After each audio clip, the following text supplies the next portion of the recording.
Well, a great run for Sebastian Vettel. Maybe not a surprise. I spoke to him the other day and he is so confident, even when he talks about driving round here. And you could see that today. That's his 8th pole position of the year. He has only converted one of those into victory. But what will happen in just a few hours' time? Another great run as well from Mark Webber. David, we spoke about how close it was going to be for the Red Bulls, and Sebastian just got ahead. Well, I actually think that mighty lap from Mark Webber to be that close, because he hasn't been as comfortable as Sebastian through the Friday practice session, which was the last time we're running in the dry, and he has dug deep. And to be less than a tenth away from Seb in that qualifying, then I'm not surprised Sebastian's on the pole, but I think that was a very impressive marker from Mark, and that will not be lost on Sebastian, because he knew that he had this the circuit aced. So he may well still be able to win this Grand Prix, but he's going to be under big pressure from Mark Webber. The person who's laughing from one side of his face to the other is Mark Webber, because he has the 11-point lead in the championship. Couldn't be better poised. He can afford to let Vettel run away in front of him, providing he keeps second place. We spoke about it earlier in Singapore. Mark Webber has to finish on the podium for the remaining races and he'll be crowned world champion. He's doing all the right things to show that. So, David, you don't think that Mark's going to try some audacious move at turn one? He's quite happy, do you think, just to let Sebastian get ahead and see how it all pans out? He'll go for it off the line for sure, but he'll be on the inside, the sort of slightly dustier part of the track potentially, although, just to correct myself, maybe with all that rain yesterday, I don't think the dust had time to settle. But normally Sebastian should be in the prime position on the left-hand side of the track on that run down to the first corner. But let's wait and see. You know, some of the Red Bull starts have been a little bit variable, as have some of the other teams. But they just go for it and then sort it out when they get to the first turn. I think when you rightly say the dust has settled, we have to think about what Kubica did. You remember, he barely came out in the very first qualifying one, and there he winds up starting third on the grid. I think it's a mighty day for him, a mighty day for Renault. Well, let's take a look at the pole lap, because as David said, it was incredibly impressive. I mean, he set out his stall earlier. He was 4 tenths ahead of anyone, and that was before he put this lap in. Yeah, indeed. Well, we join him just leaving turn 2, selecting what is just a positioner corner through 3 into 4, and at this point you're just going from 4G to 4G to 4G, and then when you think that's not quite enough, you then have this massive corner, Dunlop up over the hill, blind and consistent G all the way, and then you just take a small breather and into the first of the 2 Degnas. Perfect there, positions it down into the second Degna. Great drive off using all of the curb on the left hand side, and then this little kink which you actually brake as you go through the kink down into the hairpin. Incredibly low levels of grip in this corner in comparison to the rest of the track. I don't know if it's a different tarmac or what, but you see very often people running wide there, and then positioning the car on the run down to spoon, and you expect to see him just throw it into this first left-hander. Little correction there, but right out onto the curb, and then drops the speed. Little wide on the left, but using all of the curb perfectly. Hand immediately onto the F-duct. You can see that left-hand hand there just leaning against the side of the chassis. And this is the thing that's impressive. I know that Martin says 130R is not the challenge it used to be, but look at that hand completely on the F-duct as he goes through there, flat out, exiting over 300 kilometers an hour. Big brake down into the chicane, and then takes a breath as he just accelerates and runs for the line. Very impressive pole, but a very impressive number 2 as well for Mark Webber right there behind him. Well, Sebastian Vettel will be an incredibly happy man, but also is Christian Horner, and he's with Ty Kravitz. Well, Christian, a much more normal day today. That session seemed to go smoothly for you, did it? Yeah, no, it was, obviously the conditions so much better today, so, guys very, very close, less than a tenth splitting them, so, Red Bull 1-2 is a very positive start to the day. Any reason for the small gap? Any reason Vettel was quicker? Is it just that he's naturally a bit quick around here? And are you surprised actually that Mark's that close to him? There's only 0.07 of a second between them, so the time, Sebastian picked up a little bit of time through the first sector, then they're absolutely equal through the second and third sectors, so very, very tight between the two of them. So I hope whoever's got up early enough in the UK to watch that enjoyed it. Got a race later, haven't we? What can stop you cementing that into a race result? It's a long way to go. The McLarens, are fairly close behind. Obviously, Alonso's, not too far away as well. So it's important we have 2 good starts, and obviously we managed to make the grid position count. Thanks, Christian. Well, Jenson Button qualified in 6th position, and Eddie, he's got Kubica and his teammate Lewis Hamilton in front of him. Will he be disappointed? He'll be overjoyed. He'll be overjoyed because he's just pulled the trump card. He's the only one in the top 10 who qualified on a hard tyre, and when it's all rubbered in, he'll have the soft tyre at the end of the race when they're 8/10 a lap quicker. So he might have everybody at home on the edge of their seat because he could be a dark horse here. David, do you agree? Well, it remains to be seen.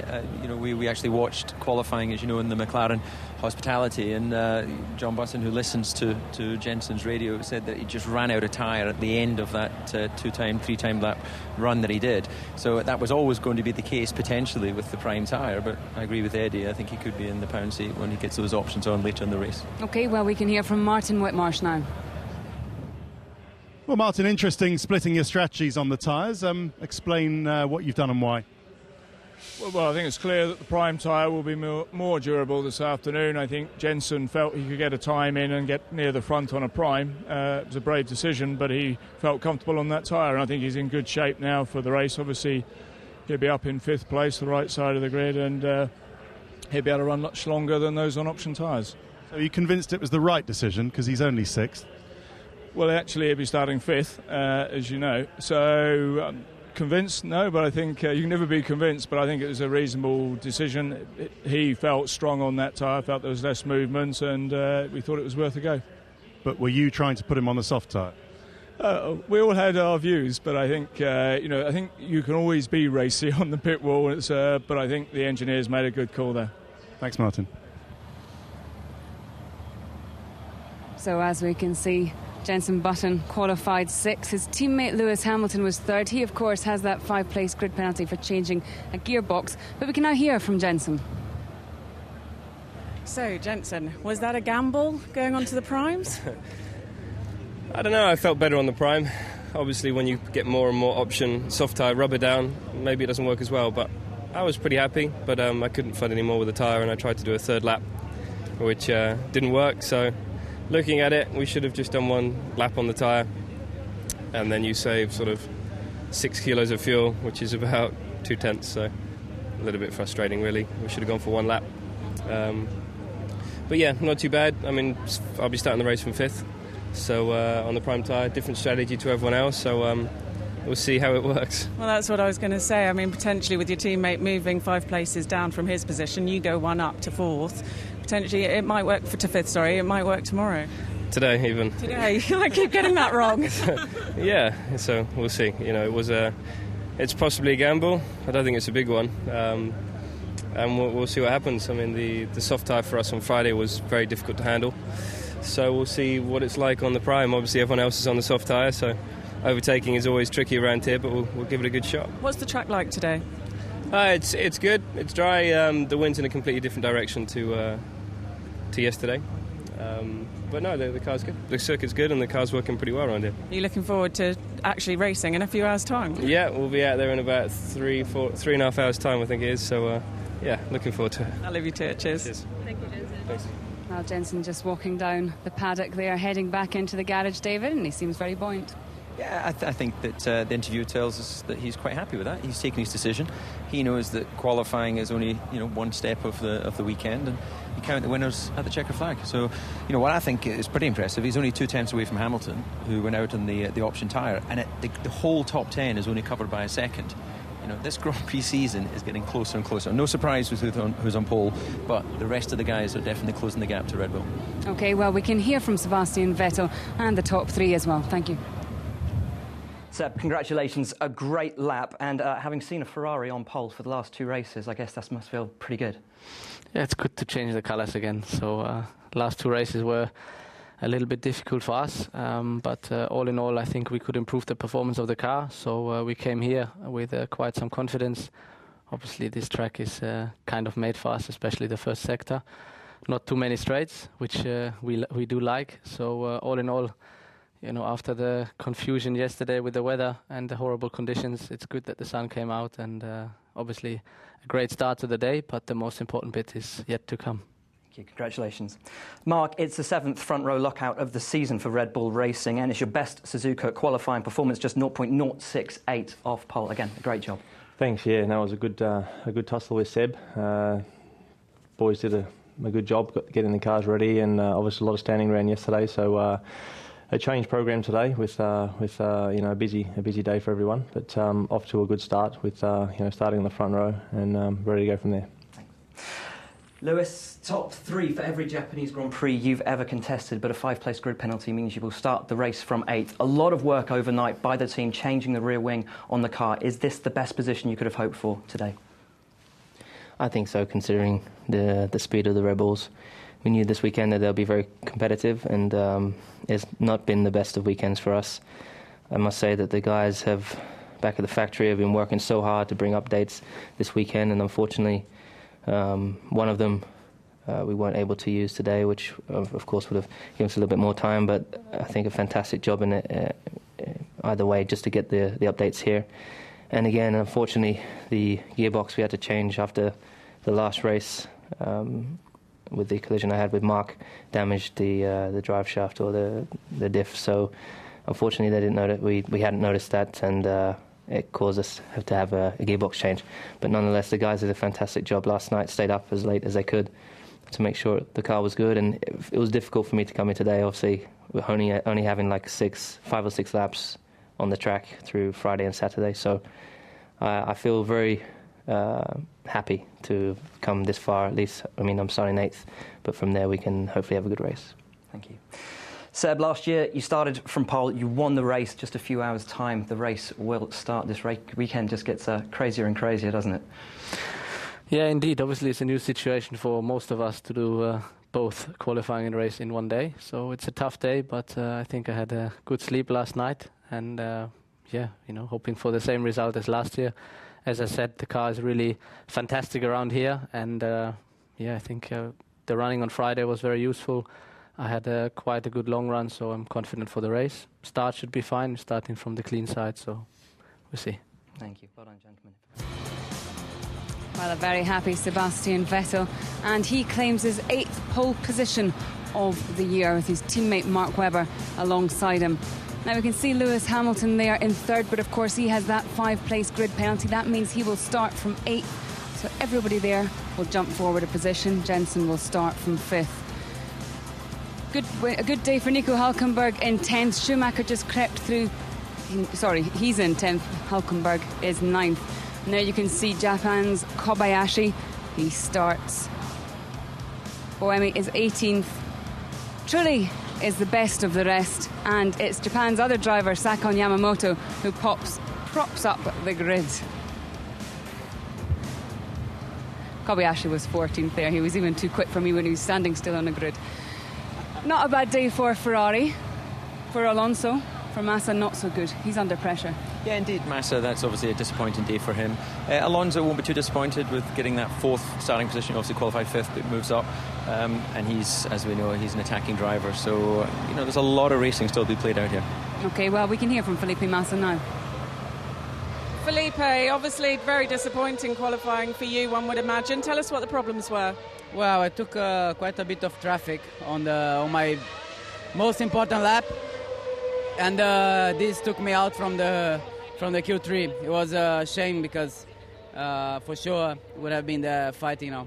You went out quite early, didn't you, strategy-wise? Yeah, but then it was with the hard tires. On the soft tires is when I took the most amount of traffic.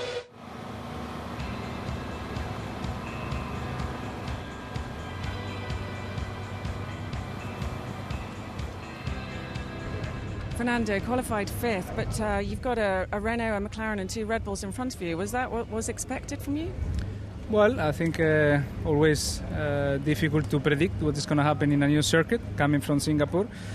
We know McLaren did some improvements in the car. We knew Red Bull also in Spa, they finished in the podium, so in this type of circuits they are quite competitive. So we expect some difficulties, and well, starting 4th now in the grid, I think we limit the damage of qualifying, and in the race I'm sure that the podium is very possible. In the race, obviously in a few hours' time, what's the aim, what's the focus? Pushing maybe the Red Bulls into a mistake? Well, first priority is overtake Robert as soon as possible. If we can do it at the start, better than better, but we'll see. And then around the pit stops, if we didn't manage at the start, we need to pressure Red Bull. We know they are very quick, but if we put some pressure, maybe it comes a mistake. But we see at the moment they are very dominant this weekend. Well, it was a good day for Michael Schumacher, who struggled to get into Q3 most of this year, and he did it again today. He sneaked in just like he did in Singapore, and this was his lap, and he left it late, David. Yeah, he did indeed. He's still trailing a couple of tenths or so from his teammate Nico Rosberg, but I think in general he has shown a lot better form around this track. No big surprise, had a lot of success here in the past, so I think that Michael will be obviously disappointed that he hasn't actually been able to get in front of Nico, but nonetheless he'll be dreaming of new tyres for next year and hopefully a reduced understeer, which seems to be hurting the way he drives a lot. But in all seriousness, is this a track where experience can give you just a little bit of a boost? Yeah, definitely. It's a track where you've got to be able to get into a rhythm and know what's over the rise and, you know, where the curbs you can use and things like that. A tidy enough lap for Michael, seeing they're just finishing the lap. No big issues, but clearly just not able to extract the maximum from those tyres. Well, let's hear his thoughts. He's been speaking to Holly Samos. Michael qualified 10th for the Japanese Grand Prix. Talk us through it from your point of view. No, all was going reasonably well. A little bit of traffic to deal with initially, but then finally clear lap, clear run. Just was probably about it. We have a bit of gusting wind, but I think it was about a maximum I could pull out. Fighting the car? Yeah, naturally. And obviously in Q1 we saw you and Fernando having a little bit of a racing sort of tussle with each other. What was happening there? No, he was preparing his lap, I was mine, and at one point I was thinking, well, do I want to stay in front of him or not? And then I decided not to, because traffic forward was worse than backwards. So it was just a traffic arrangement. As a six-time winner here, is it very difficult knowing that you're going to start this race in a few hours' time from 10th? No, look forward. Excellent, good. Thank you. He's always looking forward. Somebody who's had a bit of a testing time this weekend and over the last couple of weeks is Lewis Hamilton. Well, he's been in the wars, David. I mean, he hardly got any running here on Friday. Yesterday, nobody got any running. He's had a 5-place grid penalty. It's really not his time. Well, it's not, but I think it was a very solid and impressive qualifying. You know, he was only 3 tenths or just over 3 tenths away from the pole. And when you consider just the sort of advantage that the Red Bulls have had on some of the more technical tracks, you know, I think that was a mighty performance from Lewis in a difficult situation. But obviously he's disappointed to pick up that gearbox issue and the 5 grid penalty that comes with it. But, you know, he's acing his apexes and his exits and the normal attacking style we've become used to with Lewis. OK, well, he's also been speaking to Holly Samos. Well, Lewis, I imagine it's a touch bittersweet, a fantastic qualifying performance, but, you know, you're going to take the hit on the grid. Yeah, it's an interesting weekend. It's been one of the worst weekends we've had so far, but it feels like it's all come on one weekend as well. Obviously, the mistake on Friday didn't help, and, of course, the gearbox change was a bit frustrating for us all, but the guys did a great job to get some new components out here, really are pushing as hard as they can. They did a great job to put the car back together, and I'm just happy that I got out and did a good job through qualifying. You know, I've been fighting this ear infection all weekend, and so struggling to hear in one ear, so it's not been the best of times, but it's great when you can come out the car knowing that you did everything you can and did a good job. So I hope starting from 8th we'll see what we can do from there. And championship-wise, quickly, what's the aim for this race? Of course, we want to win every race, but the sun is out. The Red Bulls are half a second clear, and so for me, I have to do everything I can from where I am to try and get third. It's going to be very, very tough, but you know, nothing's impossible. Well, I don't think Holly Samos has got a throat infection, so I'm guessing that was Ted Kravitz. But Lewis Hamilton does have an ear infection, Eddie. I mean, that's new news. He's not up to 100%.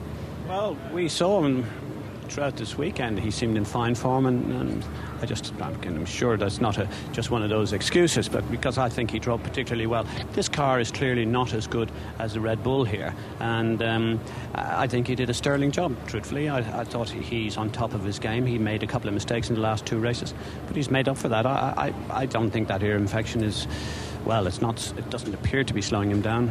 Maybe mentally it might be. David, when I spoke to him on Friday, he said bad things come in 3, so he's had his quota. But that was before he had to change his gearbox and then got that 5-place penalty. It's been a testing time for him and his mindset. Well, it has. You know, he's still he's only in his 4th season in Formula One. It's incredible to think of that. He's had such high levels of success, but it's inevitable that you have periods where things are going for you. You need luck in this game, and there's times when it just doesn't quite work out. But there's one thing for sure: he drives the car extremely quickly. But he's obviously soul searching a little bit on some of the moves that have played out in the last few races. You've got to go for it. Some of them work, some of them don't. And you play the percentages over your career. And I'm sure when we reflect on his several years down the line, he'll have won more than he's lost. We've got news just coming in. The stewards, Alex Wirtz is the 4th steward. They are looking at a complaint from Williams that Nico Hülkenberg was blocked by Lewis Hamilton. Do you think anything will come out of that? Well, I don't recall seeing it, but clearly if they're looking into it, they have some video footage, and it'll be a very straightforward thing. If one's in a hot lap and the other one isn't, then the penalty will be applied. Okay, well, we can bring you news of that as soon as we hear it. But let's now focus on the guys at the front, the Red Bulls. Well, Mark, good qualifying session for Red Bull. How did it go for you? Yeah, nearly, but not quite. Yeah, it was a good battle, we said, but whatever it was, 10th or less. So good. The car worked well in quali, and we knew we could be pretty strong today. So starting in the front row is not a bad way to start the day. Obviously, it's a pretty condensed program today, so compressed, I should say. So it's the important parts to come, but looking forward to it. But about the race, it's still all about consistency, isn't it? And you're in a good place for that. Of course, it's. Today is another chance to put some good ones on the board, but also, there's when you're racing, there's a chance to lose some as well. So, as we've seen with some other guys in the past, up and down a little bit, and also me, I've had some, races where you don't get everything out of it. So, let's hope we can get a very good result today, and the others, look after themselves as they always do. Thanks, Mark.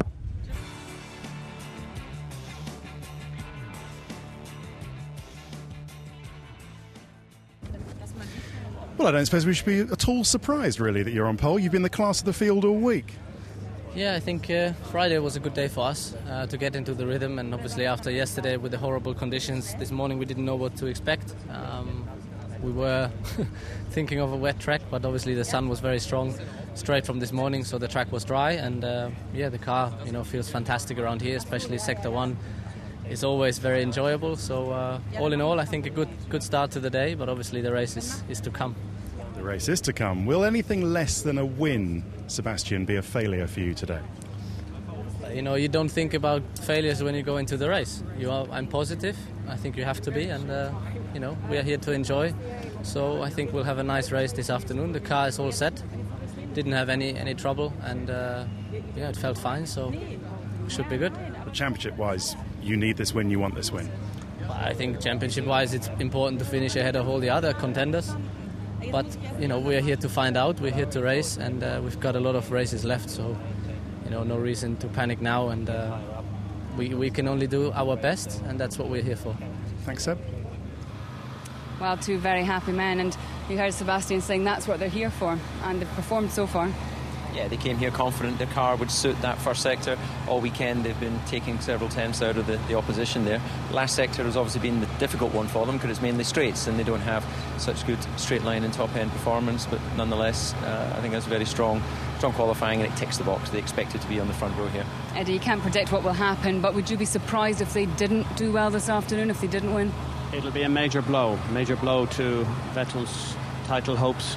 But I can't see, they're just so strong, and I think the way this race has panned out for them, in other words, the qualifying, not having to sleep on it, the expectation, they'll be fine. I'm absolutely certain Red Bull are a class act here, miles ahead of the rest of the field.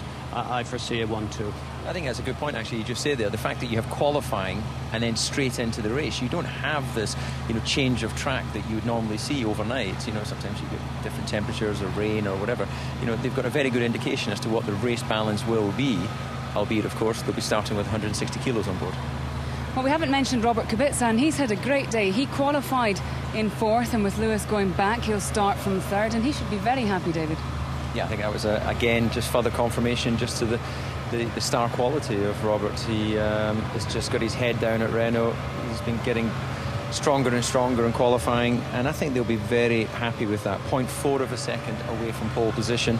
That shows that Renault have made a big step forward, and that chassis is obviously a lot quicker than it looks. Actually, probably one of the ugliest noses in any of the cars out there. Maybe it's just the yellow colour that doesn't help it. Eddie, he's really developed into a team leader, and he's also a leading driver. But he's also emerged as one of the lads. By that I mean he has a real big following amongst the other drivers. I know he runs a poker school and they have great fun when they're travelling away. But he is so laid back, isn't he? He's just so cool within himself. Everything is within his grasp. He's not stressed. He's not blown away by things. He's just such a cool character. This boy is really a class act, and there's no doubt about it. Every time I see him, I'm more and more impressed with him. Well, we mentioned earlier on about Williams complaining about Lewis Hamilton, and Ted Kravitz can give us more news. Yes, Lee, they've had a look at it on the telemetry in the Williams garage, and they believe that Hülkenberg lost at least 0.2 of a second when he was blocked, they say, by Lewis Hamilton, while both drivers were on a fast lap, and therein is a little bit of the problem. But the Williams team manager, Dickie Stanford, is still up at the stewards. I've just popped in to the briefing garage at the back of this hospitality tent, and Hülkenberg's sitting there with a towel around his neck looking miserable, and I asked whether they expected to get that place, and they shooed me away, and they said we'll find out in about half an hour. So it's touch and go. I'd be surprised. I think it would be harsh if they gave Lewis Hamilton a further grid penalty for blocking Hülkenberg, but we've seen these things given this year. Well, it won't be long until we find out, but we can now hear from Nico Hülkenberg. He's been speaking to Holly. OK, Nico, qualified 9th. What was it like out there? Obviously weird on a Sunday morning.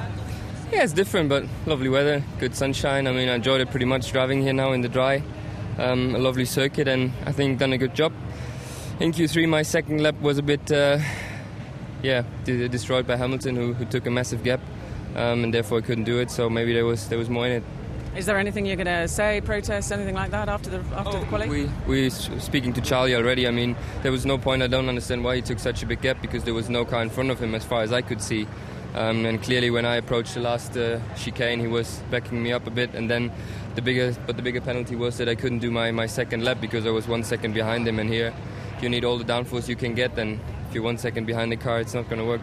OK, we'll see what happens. Cheers, Nico. And we don't have long to find out what happens, because the stewards have got to make a pretty swift decision. We're back on air at 6 o'clock in the morning. But if you do want to find out what happens, you can log on to the website www.bbc.co.uk/F1. But as I say, not long until we are back. But it's not the only motorsport which is on today, of course. We have the MotoGP, and Jenny and the gang are in Malaysia.